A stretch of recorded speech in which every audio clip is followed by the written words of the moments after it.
Bet against me. Tell me it's not going to happen. Tell me it's going to fail. I love it. I love every minute of it. Don't doubt me, I couldn't do it. The odds that I couldn't do it. Look at me now. They wrote me off. I ain't right back, though. That's the problem. I ain't right back. Let's go. I'm going to show you how great I am. In that dark room is who you are.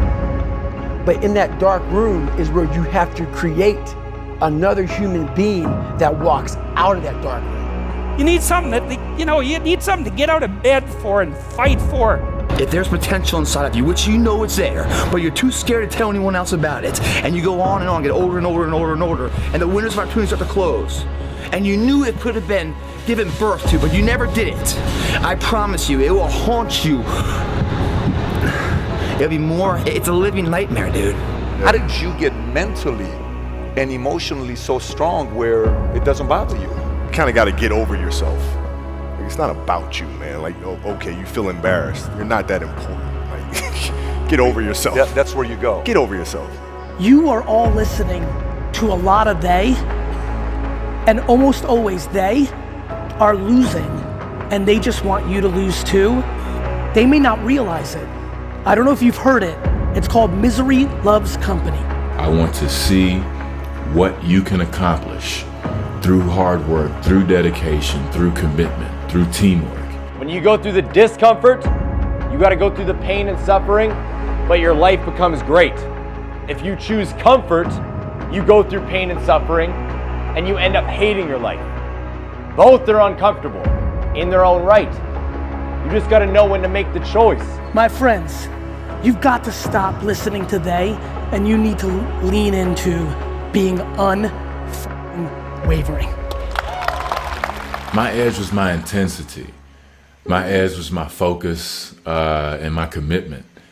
I put everything into the game. I prepared. I dreamt about it. I visualized it. I always prepared myself mentally for whatever is coming. That fact that you have the ability to do something and you're too weak to turn the key and start the engine on it is a greater disappointment and a greater burden to carry than any of this physical sweat equity or pain in the gym or sacrifice. All that is just nothing compared to a life where you're burdened by regret, guys. You need to be afraid of the right thing, and you should be afraid of contaminating your soul with deceit. That's what you should be afraid of. That will definitely do you in, and I know exactly how. What happens is, garbage in, garbage out, the old programmer saying goes, and so you'll fill your head with nonsense and no one will call you on it except you, but you can still that voice if you try hard enough. Right, like you're worried about how people may perceive you, and like you're walking around and it's embarrassing because you shot 5 air balls. Get over yourself, right? And then after that, it's okay, well, why did those air balls happen? Got it. I don't listen to all that bullshit. I listen to motherfuckers like this, man. What's wrong, man? I'm tired, dude. Why are you tired? Because tomorrow, I gotta do the fucking shit again, man.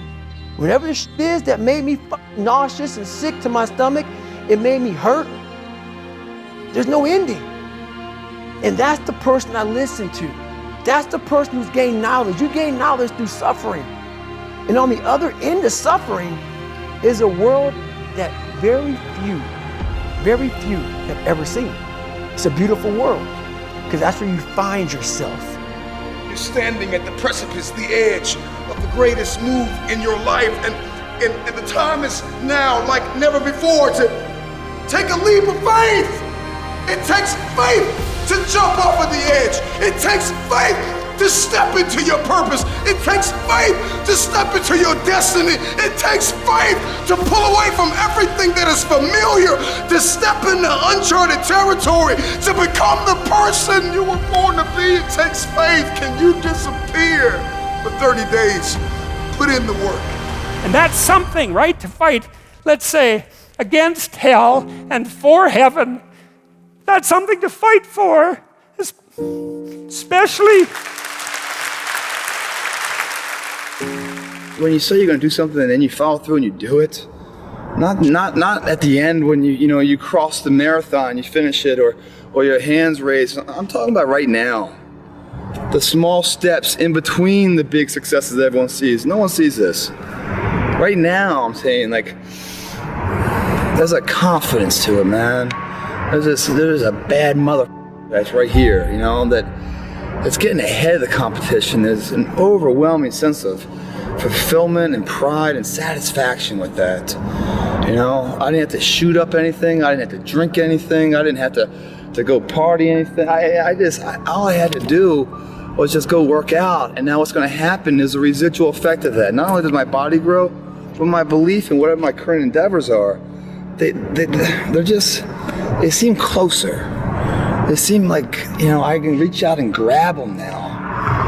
And you don't get that sense of confidence by going through society's rhyme the reasons.